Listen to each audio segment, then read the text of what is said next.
तो मात्र एक सहारा लेना, वो भक्ताम्बर स्तोत्र का। इसलिए इस भक्ताम्बर स्तोत्र में एक प्यारी सी बहुत अच्छी कथा प्रस्तुत है। नाम है गोपाल। किसान है और यदि किसान के लिए बरसात ना हो तो बताइए क्या होगा। 3 साल हो गए हैं, 3 साल से बरसात ही नहीं हो रही। जितना बीज डालते हैं बीज भी नहीं उग रहा है। अब बताइए क्या हो गई स्थिति, समझ जाइए।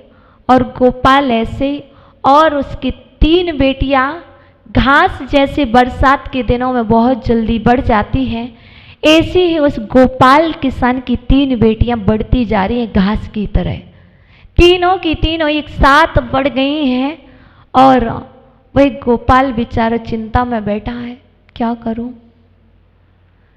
बारिश हो नहीं रही है, अब मैं कैसे अपने परिवार का भरण पोषण करूं, खाने को घर में है नहीं। अब मन में विचार आता है, चलो अब तो हरिपुर नगर की घटना है, राजा के पास चलते हैं, राजा से ही कहते हैं कुछ उपाय बताओ। और राजन ने किसान के लिए कार्य दे दिया, भाई गोपाल एक काम करो, तुम हमारे यहाँ पर रह के, बहुत सारी गाय हैं 1000 से ज़्यादा, इन गायों की सेवा करो और इनका खाने का प्रबंध करो। गोपाल ने गायों को चराने का और उनकी सेवा का भार ले लिया, पर उसमें भी गोपाल सफल नहीं हुआ, क्योंकि कर्म का योग जब तीव्र आता है तो हम कहीं भी सफल नहीं होते हैं। ऐसे ही वह गोपाल किसान गायों की सेवा कर रहा है, गायों को चराने भी ले जा रहा, सब कुछ कर रहा है, लेकिन ऐसे दिन आ गए उस गोपाल के कि उसके लिए एक टाइम का भोजन भी नसीब में नहीं रहा। कभी भूखा रहता तो कभी प्यासा रहता। अब बताइए क्या किया जाए, परेशान है, मन में आता है कुछ भी तो बताओ, कुछ तो करें। ऐसे बहुत सारे लोग आते हैं, माता जी हम बहुत परेशान हैं, बताइए कुछ करिए, उपाय बताइए, मैं बहुत परेशान हूँ, मैं बेटे से परेशान हूँ, मैं बेटी से परेशान हूँ, मैं अपनी परिस्थिति से परेशान हूँ। लेकिन मानतुंग स्वामी कह रहे हैं, देखो परेशानी कर्म के उदय से आई है और पुण्य कर्म आएगा तो परेशानी दूर हो जाएगी। तो ऐसे ही हुआ है, गोपाल भी जगह जगह जाता है, सभी के पास जाता है, सब कुछ करता है आपकी तरह, पर कुछ भी हाथ नहीं लगता है। अंततो गत्वा धर्मभूषण जी महाराज मिल ही जाते हैं और धर्मभूषण जी मुनिराज के चरणों में जाकर के बोलता है, महाराज मैं बहुत अज्ञानी हूँ, मैं बहुत ही मूर्ख हूँ और मैं अल्पज्ञ भी बहुत हूँ, पर मैं क्या करूँ, किस्मत का मारा मारा दर दर की ठोकरें खा रहा हूँ, दरिद्रता मेरे यहाँ पर निवास कर गई है, बताओ मैं क्या करूँ, मुझे कुछ भी समझ नहीं आ रहा है। मुनिराज उपदेश देते हैं, देखो गोपाल दरिद्रता कर्म के उदय से आती है और इस दरिद्रता को दूर करने के लिए तुम्हें अच्छे कर्म करना होंगे। कर्म से तात्पर्य कार्य, अच्छे कार्य करना होंगे, पुण्य कार्य करना होंगे, तभी आपकी दरिद्रता दूर हटेगी। महाराज कैसे अच्छे कार्य, कौन से अच्छे कार्य करना होंगे? वो धर्मभूषण जी महाराज कहते हैं, देखो गोपाल कर्म जब तक रहेगा तब तक तुम कितने भी अच्छे कार्य करोगे, जब तक वह कर्म क्षय को प्राप्त नहीं होगा तब तक आपका शुभ कर्म का उदय नहीं आएगा। अशुभ कर्म को बदलने के लिए पहले पुण्य का संचय बहुत अनिवार्य है। आप पुण्य के संचय के लिए एक काम कीजिए, भक्तांबर स्तोत्र के युगल काव्य का स्मरण कीजिए। 30 नंबर और 31 नंबर। कर्म हमारा शत्रु है और शत्रु को स्तंभित करने वाला यह काव्य है। तो शत्रु को स्तंभित करना है तो आपको भक्तांबर स्तोत्र के 2 काव्यों का स्मरण करना होगा। उस श्रावक श्रेष्ठी ने, उस गोपाल ने गुरु आज्ञा शिरोधार्य करके 2 काव्यों का स्मरण किया। कौन सी? 30 और 31। लेकिन बेचारा गोपाल उपदेश तो बहुत दिया था, इस काव्य में यह देवी आएगी, वह आपकी मदद करेगी, इस काव्य से अशुभ कर्म शुभ में परिवर्तित हो जाएगा, आपका दरिद्रता संपन्नता में परिवर्तित हो जाएगी। लेकिन वो क्या करता है? आपकी तरह सेम जैसे आप लोग करते ना, वैसे ही सेम करता हुआ गोपाल गाय चराने जाता है, गायों की सेवा करता है और वहाँ पर जाकर के एक शिला पर बैठता है और क्या करता है? 30 नंबर काव्य को पढ़ता, 31 को पढ़ता, जाप को करता, मंत्र रिद्धि दोनों करता। लेकिन पहले आंख बंद करता फिर खोल लेता। कैसे? अरे कोई देवी तो नहीं आ गई। विचार क्या चलता? बार बार आंखें बंद करता और दिखता, क्योंकि जैसे हमारे अंदर में विकल्प होते, आपके अंदर में कहीं हम पाठ कर रहे, जाप कर रहे, शॉप पे बैठे, जैसे आप शॉप पे बैठ करके जाप करते हो तो आप बार बार देखते हो पढ़ते हुए कोई ग्राहक तो नहीं आ गया। ऐसे ही वह गोपाल बार बार देखता, आंखें बंद करता, पाठ करता। लेकिन ऐसे में तो सिद्धि होने वाली, ऐसे में तो कुछ भी होने वाला नहीं है। लेकिन पुण्य तो बढ़ेगा, पुण्य तो बढ़ेगा ही बढ़ेगा। वो चाहे देखे या ना देखे, वो 2 ही काम कर रहा था। एक बार देखता देवी और एक बार नजर डालता कि मेरी गाय चरने के लिए कहीं दूर तो नहीं चली गई, क्योंकि राजा के यहाँ कार्य कर रहा है। लेकिन मुनिराज के वचनों पर श्रद्धा न है। गुरुराज ने कहा है, मुनिराज ने कहा है, क्योंकि दिगंबर मुनिराज के वचन मिथ्या नहीं होते हैं और वो तो बहुत पहले वाले मुनिराज, उनने कहा है तो सत्य ही होगा। और वह गोपाल सुबह से लेके जितना समय मिलता उस शिलापट्ट पर बैठ कर के 30 नंबर और 31 नंबर काव्य को पढ़ता है। रिद्धि पर कुछ नहीं हुआ। बाद में सोचता है कि क्यों नहीं आई देवी, शायद मेरा अभी अशुभ कर्म का उदय है, ऐसा विचार करता पर रूठता नहीं है। मन में श्रद्धा ने भी कम नहीं करता, एक ही विचार करता है मेरा अभी अशुभ कर्म का उदय है, अभी मेरे पाप कर्म का उदय है, इसलिए मुझे कुछ प्राप्ति नहीं हुई है। और वापस से क्या करता है? संध्या का सत्र होता है, गायों को लेकर के वापस चल देता है।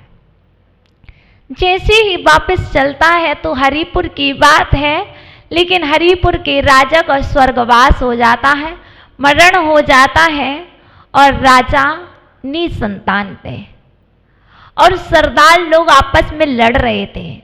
और राजा का मरण हो गया। अब राजा का उत्तराधिकारी कौन होगा? आपस में बहुत वाद विवाद होता है।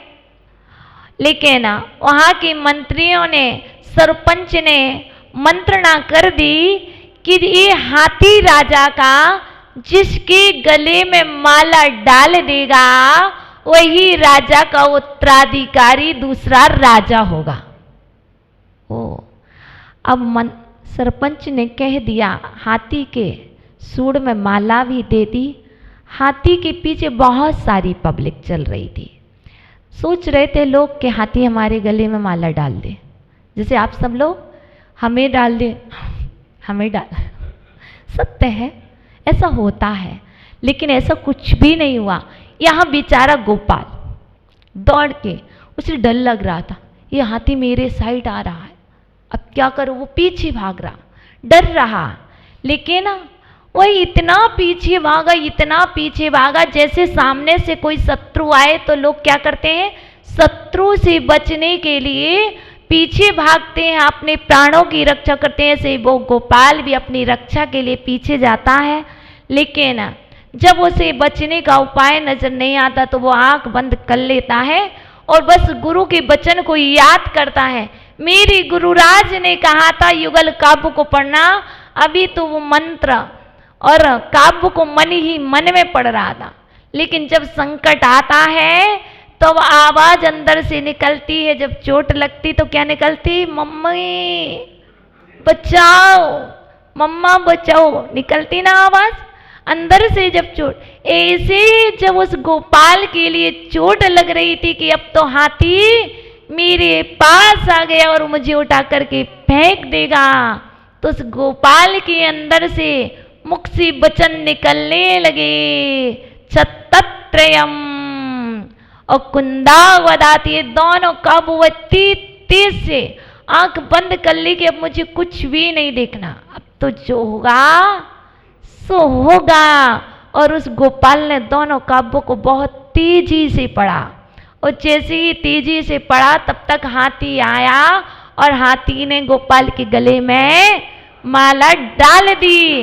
और जैसे ही माला डली तो जो प्रजा साथ में दौड़ रही थी, हरिपुरवासी पीछे पीछे थे, वह सब गोपाल को लेकर के राजभवन की ओर लाए और पीछे पीछे जहाँ पब्लिक जा रही थी वहाँ पर वो गायें भी साथ में उस गोपाल के पीछे पीछे जा रही और विचार कर रही थी गाय, देखो आज हमारा रक्षक, आज हमारा रक्षक राज्य का रक्षक बन गया है।